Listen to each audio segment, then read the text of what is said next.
રાજકોટના અમિત ખૂંટ આપઘાત કેસમાં નિવેદન આપનાર સગીરાનું નિવેદન સામે આવ્યું છે। જયરાજસિંહના માણસોએ ખોટા નિવેદન આપવા દબાણ કર્યું હોવાનું મહિલાએ નિવેદન આપ્યું છે। મહિલાએ કહ્યું કે રાજદીપસિંહને હું ઓળખતી નથી। રાજકોટના યુવાન અમિત ખૂંટ આત્મહત્યા કેસમાં નવો વળાંક સામે આવ્યો છે, જેમાં દુષ્કર્મનો ભોગ બનનાર સગીરા દ્વારા કોર્ટમાં મેજિસ્ટ્રેટ સમક્ષ નિવેદન આપી પૂર્વ ધારાસભ્ય જયરાજસિંહ જાડેજા અને તેના પુત્ર ગણેશ જાડેજા તેમજ ડીવાયએસપી કેજી ઝાલા, પીઆઈ પરમાર વિરુદ્ધ આક્ષેપો કરવામાં આવ્યા છે। સગીરાએ કોર્ટ સમક્ષ નિવેદન આપતા જણાવ્યું હતું કે અમિત ખૂંટ દ્વારા તેમના ઉપર દુષ્કર્મ આચરવામાં આવ્યું છે અને પછી પોતે આપઘાત કરી લીધો છે।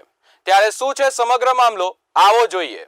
આખી ઘટના બાબતે મેં એ વાત કરી કે અત્યાર સુધી હું હેરાન થતી હતી। આ લોકો મને જે હેરાન કરતા હતા, જે મને ત્રાસ આપીને મને ખોટું બોલવા મજબૂર કરતા હતા, પણ મારે એવું હતું કે જો હું ખોટું બોલું તો મારો જીવ જોખમમાં હતો અને આ લોકો મારી પાસે મારો ઉપયોગ કરીને મને ખોટું બોલાવવા માટે મને નિવેદન તૈયાર કરીને દેતા હતા। પોલીસ વાળાને બધા ભેગા મળીને, વકીલ ને બધા એના લોકોના ભેગા મળીને, આજે જયરાજ છે અને એ લોકો છે એના બધા ભેગા મળીને મારી વિરુદ્ધ મને આવું નિવેદન દેવા માંગતા હતા કે આજે 7 વ્યક્તિ છે, 6 વ્યક્તિ એના નામ તું દઈ દે એમ તો તને આમાંથી મુક્ત કરી દેશું, તારું નામ કેસમાંથી કાઢી નાખશું। આજીવન કે તું કે જીવીશ ત્યાં સુધીનો ખર્ચો કે અમારો, એવી મને લાલચો આપતા હતા અને મને આમાં ધમકાવતા હતા કે જો તું આમ નહીં દેતો કે તારા પરિવાર ઉપર એ ખતરો છે।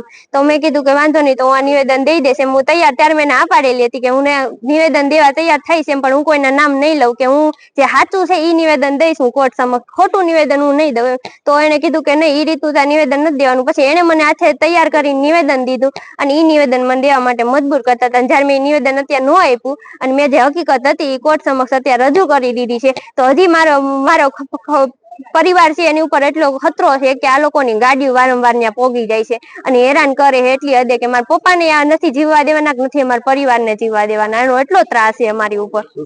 કોના દ્વારા તમને કહેવામાં આવતું હતું, કોના વિશે નિવેદન દેવાનું કહેવામાં આવતું? આજે આ છે એ જયરાજસિંહના કહેવાથી આ બધું કહેવામાં આવતું હતું। એના માણસો વારંવાર અમારા ગામમાં ગાડી લઈને આવતા હતા અને અમને ત્યાં લઈ જતા હતા, હોટલમાં જ રાખતા હતા, હોટલ થી બહાર નથી નીકળવા દેતા। હજી મારા પપ્પાને આ લોકો નહીં જીવવા દે।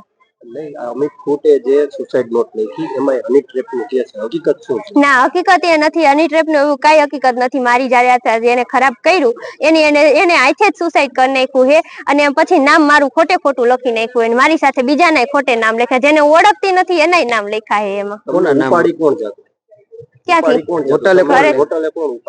જયરાજસિંહના માણસો। તમને ખબર છે જયરાજસિંહના માણસો? હા, મારા પપ્પા સાથે મુલાકાત થઈ ગયેલી છે, મારા ગામમાં આવી ગયેલા છે। કોના વિશે નિવેદન દેવાનું કહેતા હતા? અનુરૂપસિંહ કરીને છે અને રાજદીપસિંહ કરી છે, એના વિરુદ્ધ મને નિવેદન દેવાનું કહેતા હતા। અને સંજયભાઈ છે અને દિનેશભાઈ છે જે એડવોકેટ હતા, એનું વિરુદ્ધ એવું નિવેદન દેવાનું કહેતા હતા। પોલીસમાંથી તમને કોણ પ્રેશર કરતું? આ પરમાર સાહેબ છે ઈ અને આજે કેજી ઝાલા સાહેબ છે ઈ અને ગોડલ તાલુકા પોલીસ સ્ટેશન વાળા। શું કહેતા હતા પોલીસ તમને?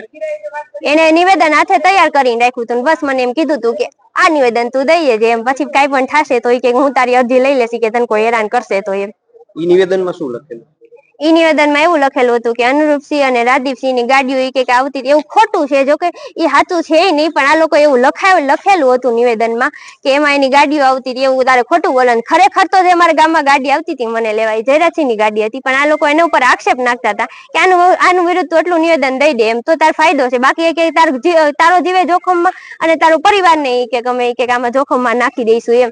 તો પછી એને 7 વ્યક્તિના નામ કીધા ને એની વિરુદ્ધ કે નામ દેવાના છે તારે, એને એમ કહેવાનું છે કે આ તારી હારે જે થયું એ ખોટું હતું, કે એવું તાર બોલવાનું છે, કે એવું તું સ્વીકારી લઈશ ને કે। તો મેં ત્યારે કીધું હતું કે નહીં, જે છે એ હકીકત છે, એમાં તમે ખોટું મને હું કામ બોલાવે કે તું આરોપી છો એમાંથી તને કાઢી નાખશું એમ, તો એટલું બોલી દઈશ ને। તો તમે હવે તમારી શું માંગ છે? મારી બસ ઈ જ માંગ છે કે અમારા ઘરનાને નથી કોઈ શાંતિ દેતું, કે નથી મારા પરિવારને કોઈ શાંતિ લેવા દેતું, મારા પપ્પાને પણ આમાં જીવ જોખમમાં છે એવું છે, તો આ લોકો એટલો ત્રાસ આપે છે તો મારા પપ્પા આમાં કઈક કરશે તો અમે કઈ શું રસ્તો કાઢશું આમાંથી। તો મારી ઈ જ માંગ છે કે આમાં અમને રક્ષણ આપવામાં આવે।